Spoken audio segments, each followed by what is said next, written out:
감사를 드립니다. 아버지 하나님, 시간은 흘러가는데 저희들이 아무것도 하지 않고 앉아서 허송세월을 보낸다면 하나님 앞에 갔을 때 저희들이 무엇이라 할 말이 있겠습니까?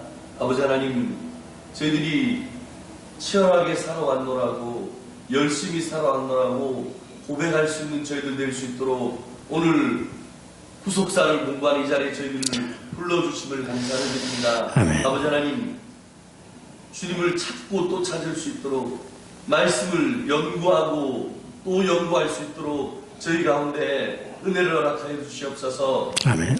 목마른 사슴처럼 저희들이 말씀을 갈급하게 찾을 수 있도록 주님 함께하여 주시옵소서. 아버지 하나님, 각기 처한 상황에서 최선의 경주를 다해서 주님이 주시는 은혜를 뼛속까지 깊이 받아 누릴 수 있도록 저희들의 삶에 변화 있게 하여 주시옵소서. 오늘 듣는 말씀이 저희들의 살과 피가 되어서 아버지 하나님 삶 가운데 적용하며 하나님의 은혜를 매일같이 누릴 수 있도록 도와주시옵소서. 그래야 해서 주변에 이 은혜를 나누고 온 세계에 이 은혜를 전파할 수 있도록 주님 함께하여 주시옵소서. 우리 말씀 전해주시는 목사님이 함께하여 주셔서 전 세계를 다니시며 이사가고 계신데 아버지 하나님 힘과 능력과 건강 허락하여 주시옵소서. 또한 아버지 하나님 이를 뒷받침하는 박벽감 집사님 가정 위에 주님 함께하여 주시옵소서. 그 사업 위에 주님 축복하여 주셔서 아버지 하나님여 그 지경을 더욱 넓혀 주시옵소서. 군에 간 아들들까지도 주님 돌보아 주시옵소서. 이 시간 함께하여 주님을 믿사옵고 모든 말씀을 예수님 이름으로 기도드리옵나이다. 아멘. 여러분 다시 뵙게서 반갑습니다. 오늘 한국도 긴장하고 중국도 긴장하고 참 긴장 안 되는 곳이 없어요. 한국 오면 살 수 있을까 생각했더니 뭐 잘 사네요 다. 행운이 금방 떨어질 것처럼 아주 호들갑 떠는데 중국도 요새 심상치 않습니다. 어떤 것이 심상치 않은가? 영적 전쟁이 심상치 않아요. 제가 이게 금요일 왔는데 토요일 날 우리 집사람이 뉴스를 봤는데 중국의 선교사가 5명이 추방됐다고 이렇게 나와서 어디냐고 했더니 잘 모른대. 그래서 별로 관심도 없어요. 내가 추방돼서 논지요. 지금 이제 앞으로 중국이 이제 종교 정책이 더 강화돼 가지고 쪼일 겁니다. 예, 작년 봄에 중국이 종교법을 개정하려고 했는데 시진핑이 그걸 거부했어요 일단. 근데 중국이 이제 삼자교회가 얼마나 집요하냐면 자기들이 그 헤게모니를 지기 위해서 이것을 밀어붙이려고 그래요. 그래서 이 법이 아니라 조례를 규정했습니다. 그러니까 똑같은 내용인데 법이 아니라 조례를 만들어가지고 조례는 총리 정결사항이에요. 총리 정결사항이니까 지난 8월 달에 이거장 총리 결재를 맡았어요. 그러니까 집행은 똑같은 방식으로 할 수 있어요. 이제 법과 조례만 다르죠. 우리도 똑같죠. 우리도 이제 법을 통과하는 국회를 통과해야지만은 시행령 고치는 것은 장관 자유로 할 수 있습니다. 이렇게 조례를 내용은 똑같은데 조례를 고쳐가지고 이제 본격적으로 시행을 할 태세가 들어갔습니다. 그럼 우리가 이제 선교 활동하기도 이제 쉽지 않죠. 점점 입지가 좁아집니다. 그래서 5년 내 중국의 모든 선교사를 추방할 이런 이 프로젝트를 가지고 있어요. 한꺼번에 다 쫓아내버리면 힘드니까 5년 내 그런 계획을 이제 추진할 계획이 있고, 그래서 이제 심심찮게 지금 추방 소식이 나타나잖아요. 그래서 제가 이제 중국에서 3가지 제 개인의 목표를 가지고 있습니다. 여러분이 이제 기억하시고 함께 기도해 주시면 고맙겠습니다. 첫째는 이제 제가 이제 언제 중국의 사익이 끝날지 예측할 수 없잖아요. 저도 이제 74시니까 나이도 그렇고 또 이제 그런 상황도 그래서 이것을 성경을 국사 관점에서 가르칠 수 있는 중국 자체 강사를 양성하는 것을 이제 2년 전부터 시작을 했습니다. 그래서 지난 3월 달에 최초로 일기 졸업을 하고 이제 7월 달부터 이제 2기를 졸업했는데 그게 이제 지금 30명이 훈련을 받고 있고 그다음에 청도하고 상해 두 지역에 추가로 지금 국사 강사 양성반을 준비하고 있습니다. 그래서 청도는 내년 1월부터 정식으로 개소를 하고 지금 상해는 학생들을 지금 모집하고 있는데 이제 학생들 수준에 반해서 내가 시작을 하려고 그래서 지금 준비하고 있습니다.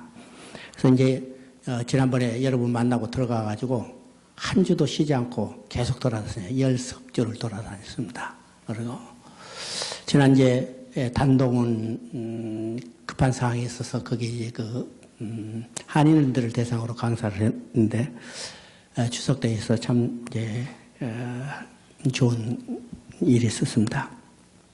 그래서 여러분이 그것을 위해서 기도하고 그래서 목표는 5년 내에 200명 정도를 양성할 계획입니다. 200명 정도. 그래서 여러분이 기도해 주시고 두 번째는 이제 유도순 목사님이 쓰신 성경 국사 강해 66권을 전권 지금 중국말로 번역할 계획입니다. 여러분 이제 선교사도 가시겠지만은 교회 세우는 것도 중요하지만은 그 지역의 지도자들을 위해서 자료 문서 사역도 굉장히 중요한 거예요. 실제로 가보면 지도자들이 활용할 이 자료들이 많잖아요. 한국과 이렇게 풍성한 데도 없고 이제 선진국은 이제 말할 것도 없지만은 이 복음이 이제 전해진 지 일천한 지역은 이거 신앙서적 또 참고할 도서들이 많지 않기 때문에 문서 사역을 하는 것도 중요한 일입니다. 그래서 저는 이제 오래전부터 해야 하는데 이걸 경제적인 사정으로 해서 한 5, 6년 중단했다가 3년 전부터 다시 시작을 했어요.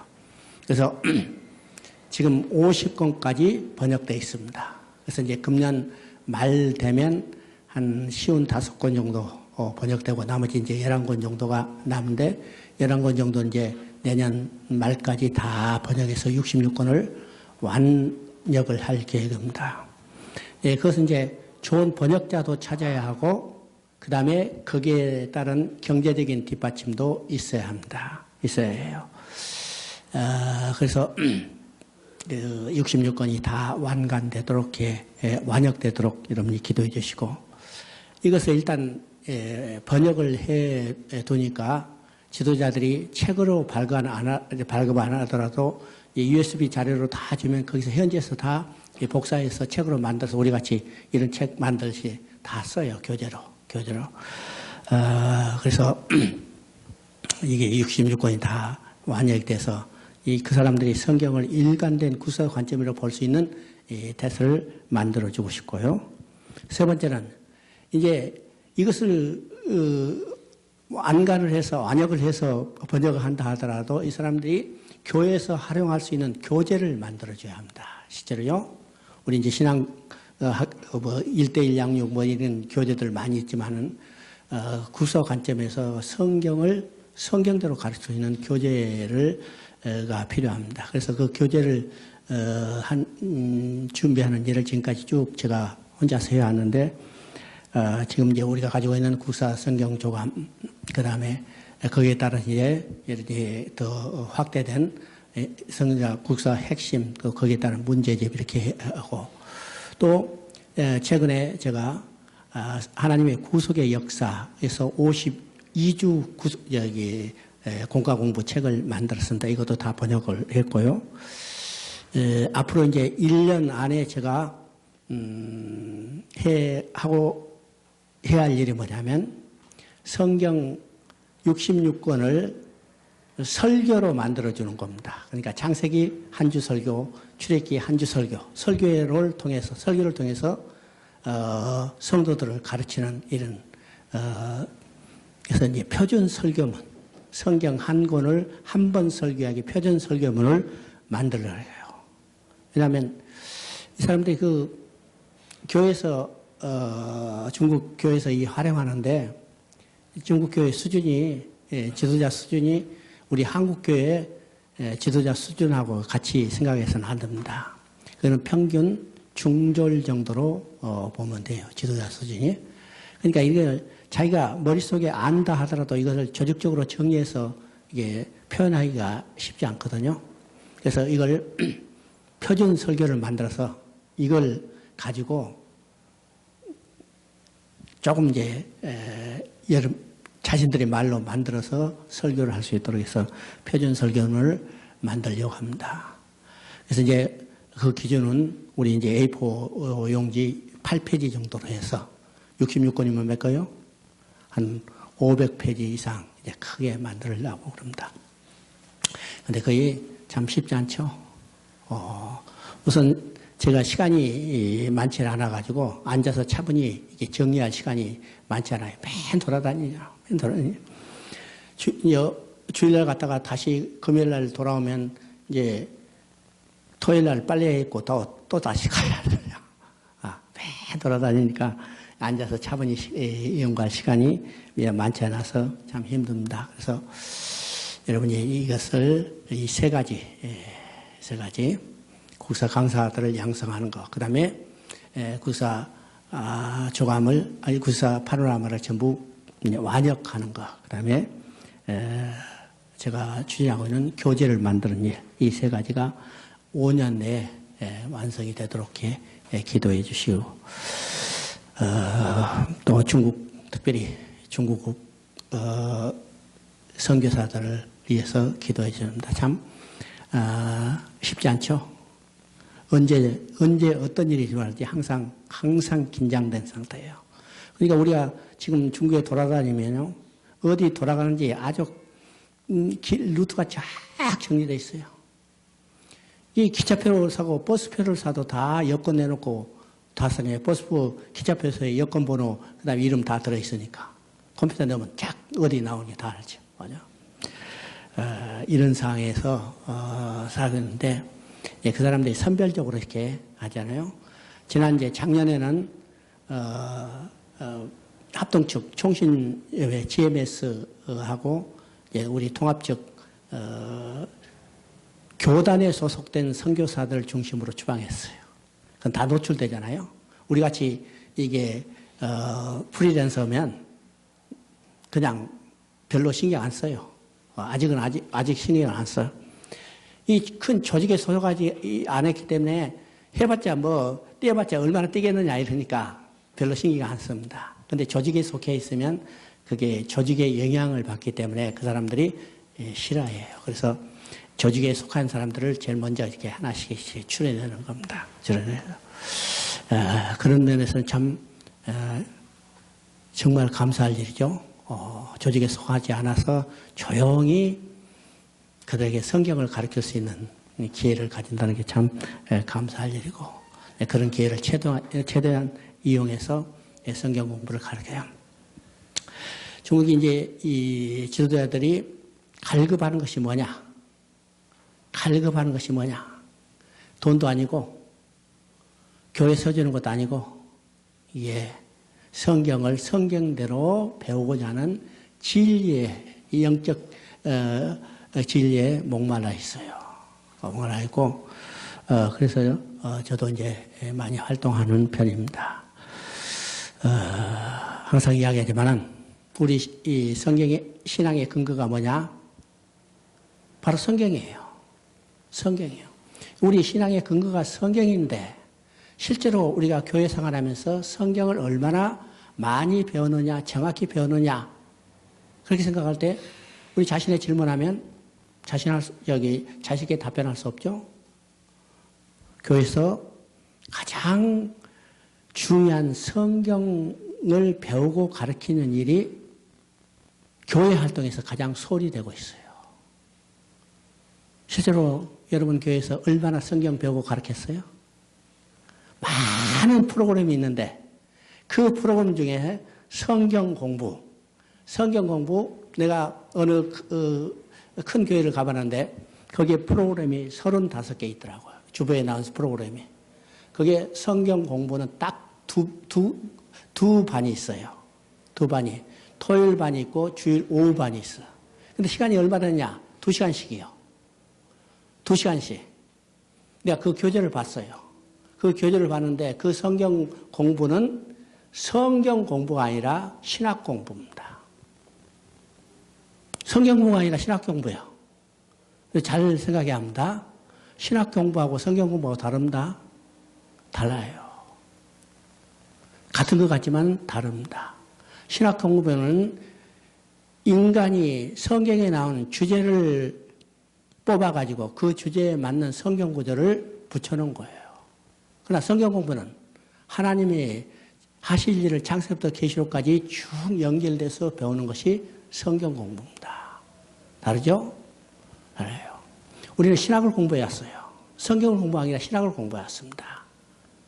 그러니까 많은 성도들이 신학적인 머리는 상당히 정교하고 잘 짜있지만은 성경의 진리를 아는 데는 약해요. 약해. 그래서 성경 공부를 제대로 다시 돌아가야 합니다. 그래서 제가 지금까지 이제 주장하고 힘쓰는 것들이 성경을 우리가 지금까지 우리 이제 몇 년 동안 여기서 해왔잖아요. 성경 공부를 쭉 하는데 이제 오늘은 레이기를 배울 겁니다. 레이기를 배우고 우리가 레이기 하면 즐겨 읽는 책이 아니었어요. 그렇죠? 야, 레이기 있다. 레이기 재밌다. 레이기만 자세히 읽은 사람 별로 없잖아요. 그렇죠?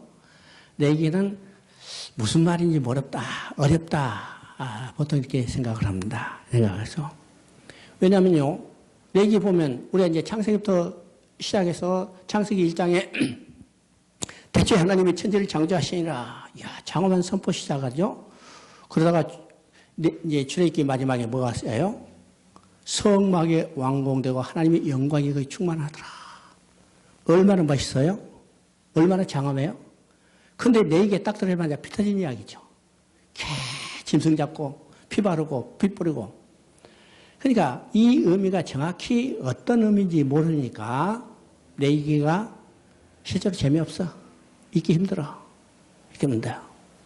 근데 우리가 성경을 중에서 레위기가 성경에서 이치하는 비중이 얼마나 큰가를 생각해 봐야 해요.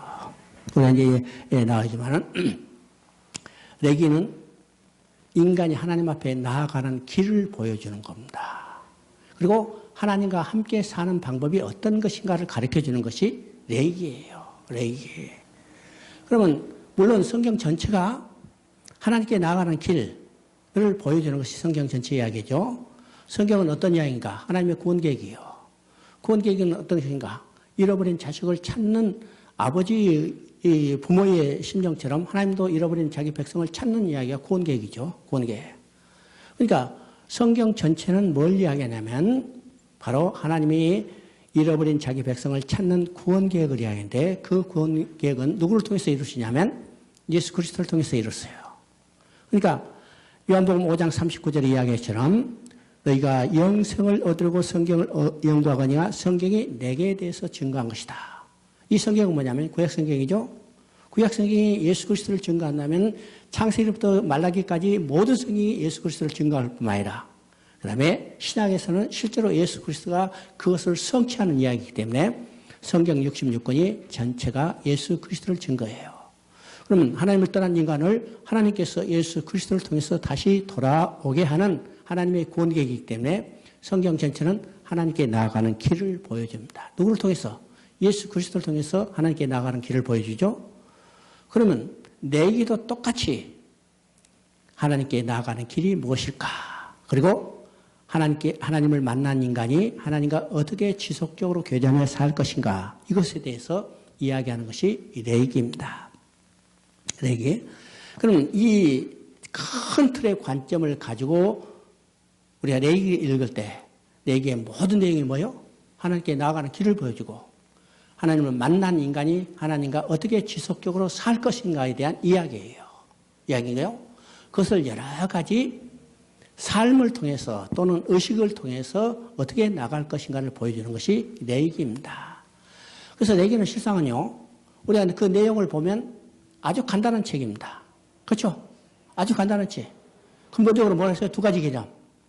하나님께 나아가는 길을 보여주는 것과 하나님께 나아간 인간이 하나님과 지속적으로 어떻게 교제하며 살 것인가에 대한 내용이기 때문에 이 개념만 가지면 그 모든 내용이 다 그 관점에서 하나님이 인간에게 어떻게 나아갈 것인가, 어떻게 함께 살 것인가를 명령하는 내용이라는 사실이에요.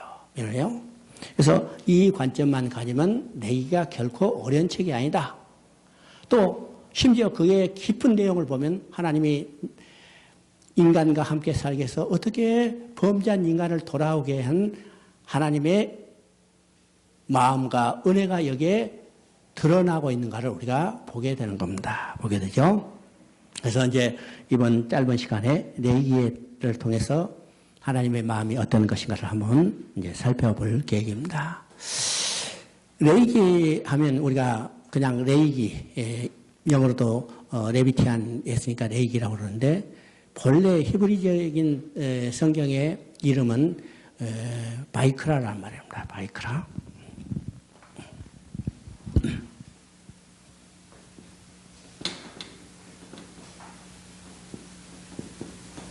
바이크라.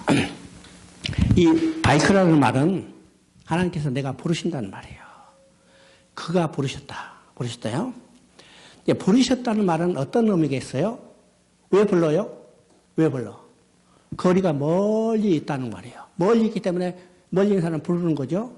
이 말은 하나님과 인간이 거리가 있다는 말이 근본적으로 거기에 게재되어 있습니다. 왜 하나님과 인간이 거리가 멀어요?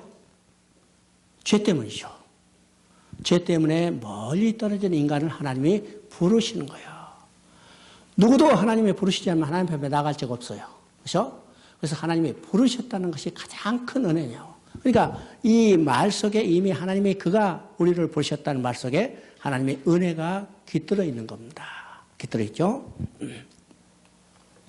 하나님과 인간의 거리가 있어요. 왜 거리가 있어요? 하나님은 거룩하신데 인간은 범죄함으로 불의한 자가 됐기 때문에 불의한 자는 인간은 하나님 앞에 쫓겨날 수밖에 없고 쫓겨났기 때문에 하나님과 인간의 거리가 멀어지는데 그 쫓겨난 인간을 하나님이 부르셨어요. 부르셨어요.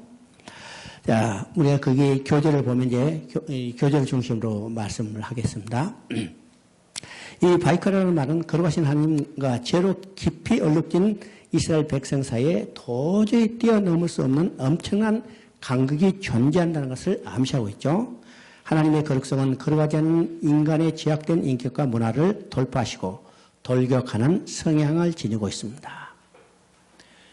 죄 있는 인간이 하나님 앞에 나가면요, 하나님이 거룩성이 인간을 돌파하시기 때문에 죽을 수밖에 없죠.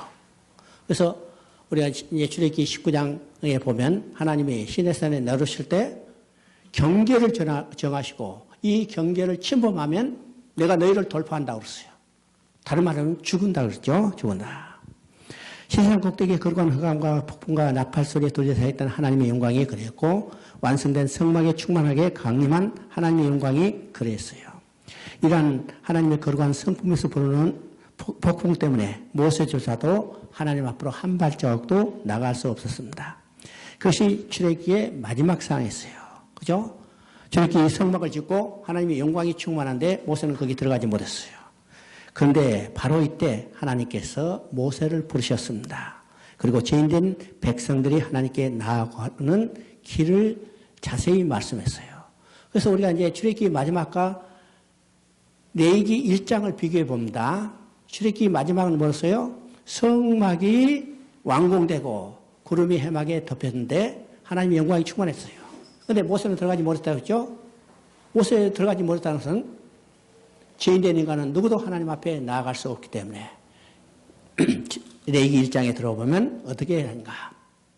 레위기 1장 1절 한번 보십니다. 여호와께서 해막에서 모세를 부르시고 그에게 말씀하여 이르시되 하나님의 영광이 충만했지만 모세는 성막에 들어가지 못했어요. 성막에 들어가지 못한 모세를 하나님께서 회막에서 부르시는 거죠. 회막에서 부르시는 거예요. 이게 출애굽기 마지막과 레위기 1장의 연결입니다. 하나님 앞에 나아가지 못한 인간들을 하나님이 부르시어요. 어디서? 회막이에요. 회막은 어떤 것이요? 우리가 성막 하지만은 여기서는 회막이라고 그래요. 이게 레위기 출애굽기 마지막에도 지금 성막을 짓고 회막이라고 그러죠. 회막이라고 그러죠. 출애굽기 40장 34절을 보면 구름이 회막에 덮이고 여호와의 영광이 성막에 충만하며 35절을 보면 모세가 회막에 들어갈 수 없었으나 이는 구름이 회막에 덮이고 여호와의 영광이 성막에 충만함이었습니다. 여기서 이제 똑같은 건물을 두고 두 가지 명칭이 나오죠. 성막 또는 회막이라고 써요. 성막, 회막은 같은 자리인데 왜 회막이런가? 이건 하나님과 인간이 만나는 자리이기 때문에 회막이라고 합니다. 그래서 레위기에서는요, 성막이라 하지 않고 회막이라고 그래요. 회막에서 하나님께서 모세를 보내셨어요. 만나는 자리. 하나님은 그 백성을 만나고 싶어요. 하나님의 창조의 목적이 뭐라고요? 하나님과 함께 살면서 자기 형상대로 지은 인간과 함께 살면서 기뻐하며 즐거워하며 그의 영광을 드러내는 것이 하나님의 창조의 목적이었는데 인간이 범죄함으로 떠나버렸어요. 그런데 범죄한 인간을 버려두시고 하나님이 다시 돌아가서 함께 살기를 원하시는 것이 하나님 마음이에요. 그래서 회막을 짓고 나 여기서 함께 살자. 회막은 어떤 것인가? 하나님과 인간이 함께 사는 자리로서 성막을 짓어. 그래서 회막이라고 그럽니다. 회막이죠. 그래서 회막에서 모세를 부르시고 죄인된 인간은 하나님이 부르셔야만 하나님 앞에 나아갈 수 있어요. 그러면 레위기는 누구에게 쓰진 책인가? 그렇죠? 레위기는 누구야? 우리가 레위기 하면 레위 사람들에게 쓴 책이구나. 레위 사람들이 읽어야 할 책이구나. 이렇게 생각할지 몰라도 우리가 레위기를 보면요. 실제로 레위인을 대상으로 쓴 책이 아니라는 사실입니다. 그렇죠? 레위기는 사실 이스라엘 백성 전체를 향하여 하신 말씀입니다. 레위기의 맨 처음 구절인 1장 1절 2절과 맨 마지막 구절인 27장 34절이 그것을 증명합니다. 여호와께서 회막에서 모세를 부르시고 그에게 말씀하여 이르시되 이스라엘 자손에게 말하여 이르라. 그렇죠. 레위인에게 말하라고 하지 않고 이스라엘 자손에게 이르러 말하라. 너희 중에 누구든지, 이거는요 모든 사람을 다 말합니다. 너희 중에 누구든지 여호와께서 예물을 드리거든 가축 중에서 소나 양으로 예물을 드릴지라. 그 다음에 27장 34절은 뭐하는가? 이것은 여호와께서 시내산에서 이스라엘 자손을 위하여 모세에게 명령한 계명이니라. 그러니까 이스라엘 전체 자손이요. 우리가 레위기에 대한 지시만을 이야기한다면 이 레위기를 볼 것이 아니라 민수기를 봐야 해요. 오히려 민수기는요 레위인에게 직접적으로 이야기한 것, 명령한 것, 레위기에 대한 직무에 대해서 실제로 민수기에 더 훨씬 더 많이 나왔어요. 민수기 1장에 보면 인구 조사를 할 때 레위 지파의 인구 조사를 하라고 합니다. 이것이 1장 47절부터 54절까지 나와 있어요. 그죠? 거기에 레위 지파의 인구 조사. 그 다음에 2장부터 4장까지는 어떤 것인가? 2장부터 4장까지는 레위 지파의 역할에 대해서 아주 자세히 기록되어 있습니다. 그렇죠? 그 다음에 16장, 레위기 16장을 보면 어떤 일이요? 아니, 민수기 16장을 보면 어떤 일이냐면 레위 지파의 자손이 반역이 일어나죠. 고라 지파의 반역이 일어나요. 이거 레위 지파입니다. 레위 지파예요. 그 다음에 26장을 보면 거기서 또 인구조사가 나오는데 여기도 레위 지파의 인구조사에서 자세히 이야기하고 있습니다. 그 다음에 민수기 35장을 보면 레위 지파의 주어질 성읍에 대해서 이야기하죠. 그런데 실제로 레위기는 레위 지파에 별도로 명령하는 것이 없어요. 한 구절도 나오지 않습니다. 한 구절도 나오죠. 그러니까 이 레위기는 레위 지파에 준 명령이 아니고 레위 지파를 통해서 레위기라는 것을 통해서 이스라엘 전체 백성에게 명령하는 것이고 또 이스라엘 전체 명령했다면 오늘 나에게 우리에게 명령하고 있는 책이라는 사실을 우리가 깨달아야 합니다. 깨달아야죠. 그러면 레위기가 오경 중에서 어떤 이치를 찾아오고 있는가? 이스라엘 백성은 유대인들은 태어나자마자 그가 귀로 들을 수 있고 눈으로 볼 수 있는 때가 되면 뭘부터 가르치냐면 내기부터 가르쳤어요. 내기부터 가르쳐. 우리는 이제 성경을 어린 것부터 가르치는지 모르죠? 뭘부터 배웠어요? 우리는요, 뭐부터 배운지 몰라. 왜? 조직신학으로 배웠으니까. 그죠? 하나님이 무엇인가? 여러분 제일 먼저 뭘 배웠어요? 딱 보면 하나님이 누구신 건가? 그죠? 그 다음에 예수님은 누구신 건가? 구원은 어떤 것인가? 이런 신학 체계를 배웠어요. 그러니까 어느 책 배웠는지 모르죠? 근데 유대인들은 태어나서 들을 수 있고 볼 수 있을 때 뭘부터 하냐면 레위기부터 보여요. 레위기부터. 왜? 아까도 얘기했죠. 레위기는 하나님 중심으로 살아갈 이스라엘 백성의 법도와 규례에 대해서 이야기하기 때문에 제일 먼저 배운 것이 레위기였죠. 레위기죠. 뿐만 아니라 레위기는요, 5경 중에서도 중심이 있어요. 중심이죠. 5경이 5권 되면 앞뒤로 다 이게 똑같이 지금 레위기를 바라보고 있어요. 창세기, 출애굽기, 레위기, 신명기, 민수기, 레위기요. 레위기. 그러니까 레위기는 5경의 중심일 뿐만 아니라 이스라엘 백성들의 삶의 중심이 뭐냐면 곧 레위기라는 사실이죠. 레위기예요. 그래서 레위기를 이제 그들의 삶의 중심이죠. 레위기를 제일 먼저 배우는데, 모세오경은요, 애굽에서 노예로 학대받던 이스라엘 백성이 애굽을 탈출하는 출애굽 사건이 크게 자리 잡고 있고, 출애굽한 이스라엘 백성이 통하면서 시내산에서 하나님과 언약을 맺게 됩니다. 오경의 명령에서 레위기에 이르는 위치는 레위기의 내용이 시내산에서 체결된 그 언약의 바탕에 두고 있다는 사실입니다. 언약의 백성이기 때문에 언약의 백성이 지켜야 할 규례와 율례가 무엇인가, 이거 레위기를 통해서 그들에게 가르쳐주고 있습니다. 레위기는 특별히요, 어떤 이치를 차지하냐면, 지금까지 하나님은 창조 때의 기사가 나오고 그 다음에 출애굽의 기사가 나오죠. 출애굽 때까지는 하나님이 간헐적으로 그 백성에게 나타나셨어요. 나타나셨죠? 그 전에 보면요, 이제 족장들에 가끔 하나님의 사자 또는 하나님이 친히 나타나서 말씀하시는데요. 백성에게 나타나는 일이 없죠. 그 다음에 출애굽 때도 이제 모세를 부르시는 장면, 그 다음에 시내산에 도착했을 때 7일 동안 시내산에서 이스라엘 백성과 하나님 함께 계셨어요. 그러나 이스라엘 백성과 함께는 여기 임시적으로, 잠정적으로 함께 계신 적은 있지만은 지속적으로 함께 계신 적은 없었어요. 그런데 레위기는 성막을 짓고 성막 안에 누가 계시냐면 하나님이 계세요. 하나님 계시죠? 그러면 레위기에는 지금 성막을 짓고 성막을 중심으로 살아야 할 이스라엘 백성의 법도와 규례에 대해서 얘기하기 때문에 레위기의 중심은 뭐예요? 하나님 자신이요. 왜요? 성막에 짓고 성막 안에 계시면서 그 성막을 중심으로 살아갈 이스라엘 백성의 법도와 규례에 대해서 이야기하기 때문에, 그러면 지금 하나님의 이치가 어떻게 변했어요? 지금까지는 간헐적으로 이스라엘 백성에 나타났던 하나님께서는 이제는 하나님의 이치가 이스라엘 백성과 함께 계시는 곳으로 바뀌어졌어요. 바뀌어졌죠? 그러면 그 하나님 오늘 누가 함께 계세요? 오늘 함께, 그 하나님 누가 함께 계세요? 오늘 우리 함께 계세요. 내 안에 성막이 지어지고 그 성막에 하나님이 계시기 때문에 오늘 우리의 삶도 하나님이 중심이고 하나님을 모시고 살아갈 삶이 어떤 것인가를 보여주는 것이 레위기라는 사실입니다. 레위기라는 사실이죠. 그래서 레위기를 통해서 우리가 하나님과 어떤 관계를, 하나님을 어떻게 만나고 어떤 관계를 맺고 살아야 할 것인가, 이것에 대해서 우리가 생각해 봐야 합니다. 레위기는요, 어려운 것 같지만은 별로 어려운 책이 아니라고 했어요. 이제 이 구조를 조금 이제 살펴보면 이것이 결코 어려운 책이 아니죠.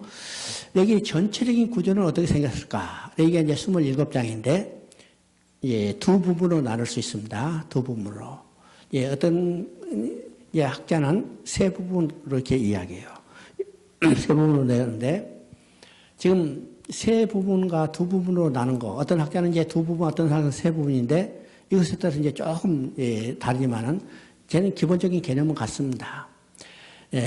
두 부분을 나눌 때는 두 부분으로 나눈 기준도 학자에 따라서 다른데 이게 세 부분으로 나눈 것하고 비슷해요.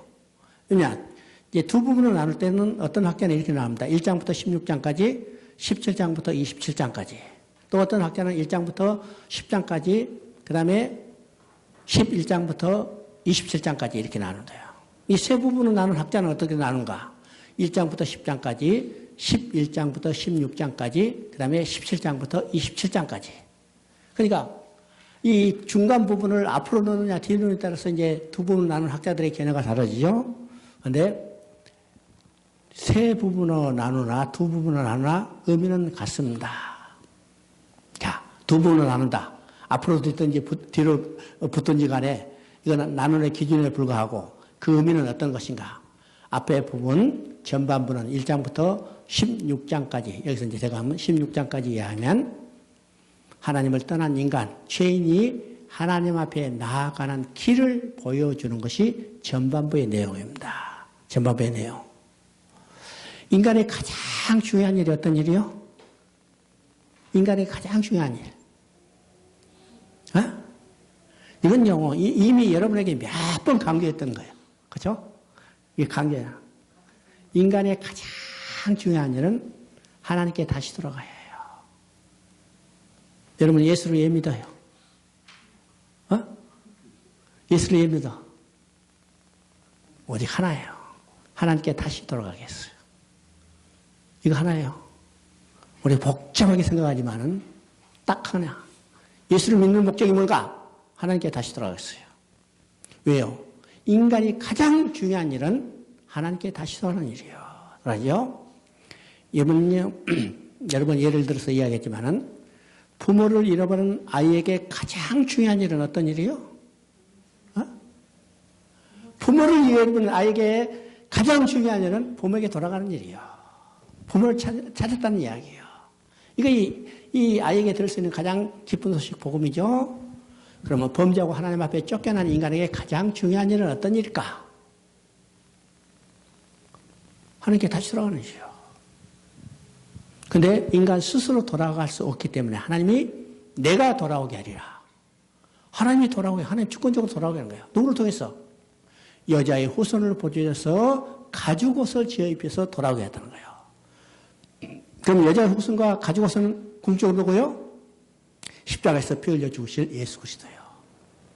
그러니까 우리가 예수를 믿는 가장 근본적인 이유는 하나님께 다시 돌아가겠어요. 예수 그리스도를 통하지 않고는 누구도 하나님께 돌아갈 자가 없기 때문이죠. 이 가장 근본적이고 가장 간단한 질문과 답을 우리가 알아야 합니다. 알아야 해요. 그 예수 왜 믿습니까? 하면 여러 가지로 복잡한 이야기 하죠. 복잡한 이야기. 그 다 한마디로 요약하면 하나님께 다시 돌아가겠어요. 왜요? 예수를 통하지 않고는 하나님께 돌아갈 길이 없기 때문이에요. 그러면 레위기에서 성막에 계시는 하나님을 만나라고 하나님께 돌아갈 수 있는 길이 뭔가? 그 길을 보여주는 것이 레위기 전반부입니다. 그러면 전반부의 내용은 어떤 것이요? 1장부터 10장까지는 제사법이에요. 제사법. 그리고 제사법에서 나오고 제사를 드려주는 제사장에 대해서 이야기합니다. 그러면 1장부터 10장까지는 어떤 것입니까? 제사장이 드리는 제사를 통해서 하나님께 나아가는 거예요. 그 다음에 11장부터 16장까지는 이것도 비슷한 의식법이에요. 어떻게 하면 인간이 거룩해질까, 정결해질까, 의식법에 대해서 이야기하죠. 제사함을 받아야 해요. 제사함을 받아요. 그러면 11장도 거룩함에 대해서 이야기해요. 12장도 거룩함에 대해서 이야기해요. 13장, 15장, 16장 이거 나병과 유출병에 대해서 이야기합니다. 나병과 유출병은 뭘 이야기하냐? 거룩 죄로 말미암아 더러진 인간의 모습을 이야기해요. 나병은 뭘 상징해요? 죄를 상징하는 겁니다. 죄를 상징해요. 나병은 인간이 고칠 수 없죠? 인간의 죄를 문제를 해결할 수 없어요. 이걸 인간의 죄를 나병으로 비유해서 이야기합니다. 나병이 거룩하게 깨끗함을 받아야 다시 진영으로 돌아갈 수 있어요. 하나님 앞에 다시 돌아갈 수 있어요.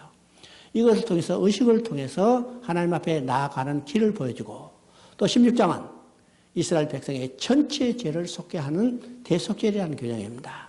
그러니까 인간이 거룩해져요. 무엇을 통해서? 제사장이 드리는 제사를 통해서 거룩해지고 의식을 통해서 거룩해진 다음에 하나님 앞에 나가요. 하나님 앞에. 그러니까 하나님 앞에 나가는 길을 보여주는 거죠. 그 다음에 두 번째 이제 후반부는 17장부터 27장까지입니다. 그러면 하나님 앞에 의식법을 통해서 제사를 통해서 하나님 앞에 나갔다면 인간이 하나님 앞에 나아간 목적이 무엇인가를 우리 알죠. 목적이 뭘까? 왜 하나님께 나가요? 아주 간단한 이야기죠. 하나님과 함께 살기 위해서. 그렇죠? 하나님이 창조의 목적이 뭐라고 했어요? 자기 형상대로 인간을 지으시고 인격적인 교제를 하면서 함께 살면서 기뻐하며 즐거워하며 그의 영광을 드러내는 것이 하나님의 창조의 목적인데 그 창조 함께 살기 위해서 하나님이 한 약속을 주셨다고 그랬죠? 그 약속이 어떤 것인가? 창세기 2장 17절이라고 했어요.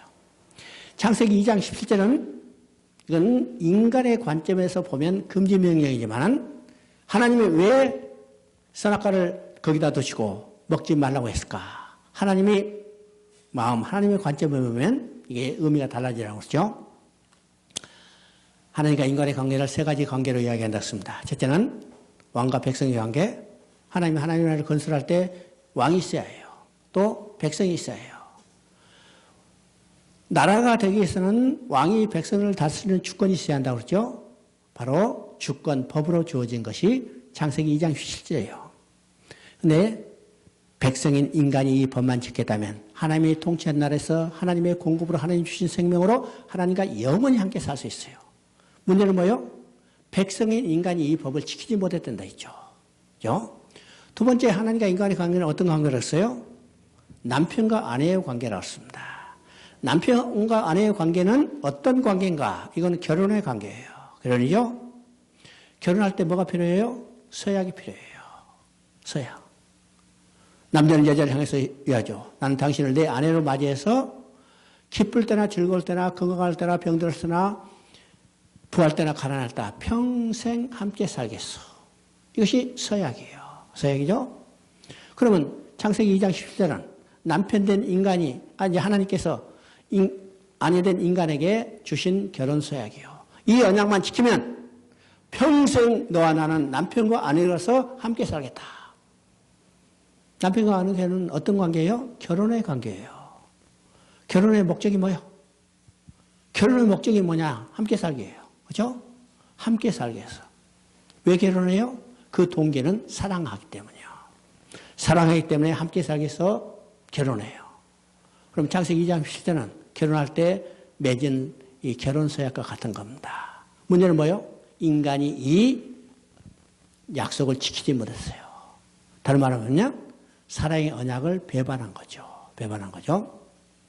세 번째는 하나님과 인간의 관계를 아버지, 아들의 관계를 써요. 이건 순종의 관계예요. 순종의 관계예요.